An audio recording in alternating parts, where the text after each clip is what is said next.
AITA for not wanting to forgive my parents who used to be amazing because of one mistake they made in the past. I'm 21 now, but this story starts a few years back. Growing up, I thought my parents were perfect. They were supportive, attentive, and I honestly felt like I had one of those picture-perfect families. My parents were there for me and my two siblings, attending every school event, helping with homework, and even joining in on silly traditions like family pizza night. They were always reliable, the kind of parents you could call on for anything. Except for one rule they kept firm: no phone calls after 10 p.m. From as far back as I can remember, every night at 10 p.m. sharp, both of their phones would go on, do not disturb. They said it was their time to unwind, to escape the demands of work and parenting for a few hours. They were clear with us about it too. If it's an emergency, they'd say, call again in the morning. If we get a call in the middle of the night, we won't be answering. Even though I was young, I respected their boundaries. They were so consistent and caring in every other way that this one boundary seemed reasonable. I just didn't realize how it would come back to hurt me. When I turned 18, I took a job as a server at a local restaurant. It wasn't glamorous, but I was excited to make my own money. The only downside was the late hours. Some shifts had me working until midnight or later. My parents were supportive of the job, but didn't offer any adjustments to their no-calls rule. I'd bring it up once or twice, saying, hey, what if something happens? What if I need you? They'd gently remind me that I was an adult now, and with their full-time jobs, they value their sleep. Again, I just let it slide.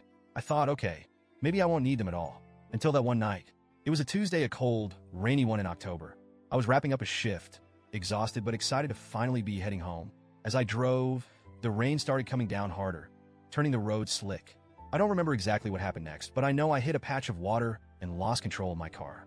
The next thing I remember was the world spinning around me, glass shattering, my head slamming into something hard. And then, darkness. I woke up in a daze, my whole body screaming in pain. My leg was twisted at an unnatural angle, and blood was trickling down my face. I was disoriented, panicked, and all I could think was I need my parents. With trembling hands, I grabbed my phone and dialed my mom. Straight to voicemail. My dad's number? Same thing. My heart sank as I realized they'd kept their phones on, do not disturb, like every other night. Desperation took over, and I called them over and over, hoping that, just this once, they'd feel something, anything, and pick up. But they didn't. I felt this overwhelming sense of abandonment right then. Here I was alone in the middle of a terrifying night, needing the people who promised to always be there. I needed them, but they weren't coming. In a fog of pain and panic, I managed to call my grandparents. Thank God, they picked up. They came to the hospital as fast as they could, and they even tried to contact my parents. But, as expected, they couldn't reach them either. By the time my parents finally saw the calls, I was already out of surgery.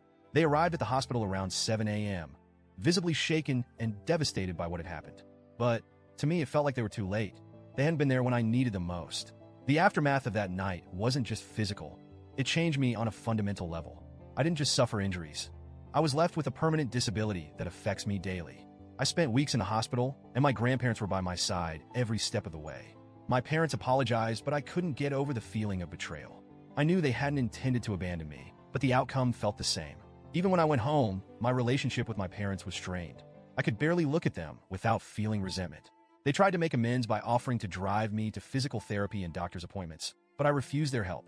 I leaned on my grandparents instead, who continued to be there for me. My parents didn't understand why I wouldn't let them help, but I couldn't bring myself to let them in again.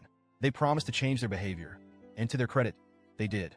My siblings have told me that since that night, my parents keep their phones on at all hours, ready to answer any call, anytime. But for me, it's too little, too late. They only changed after it was me who had to suffer because of their stubborn rule. Over time, I grew more independent. I found a job that accommodated my needs, saved up, and finally moved out. When I did, I went no contact with my parents.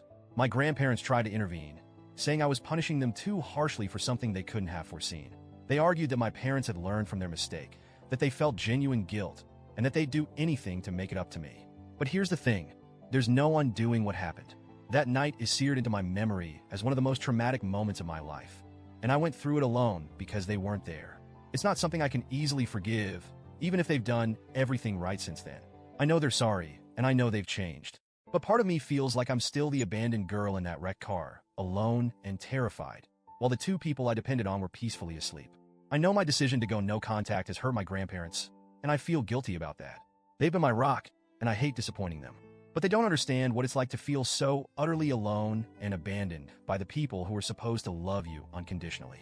And as much as I appreciate their loyalty to my parents, I can't just forgive and forget when I'm the one living with the aftermath of that night. So, Reddit, AITA for refusing to forgive my parents for this one mistake?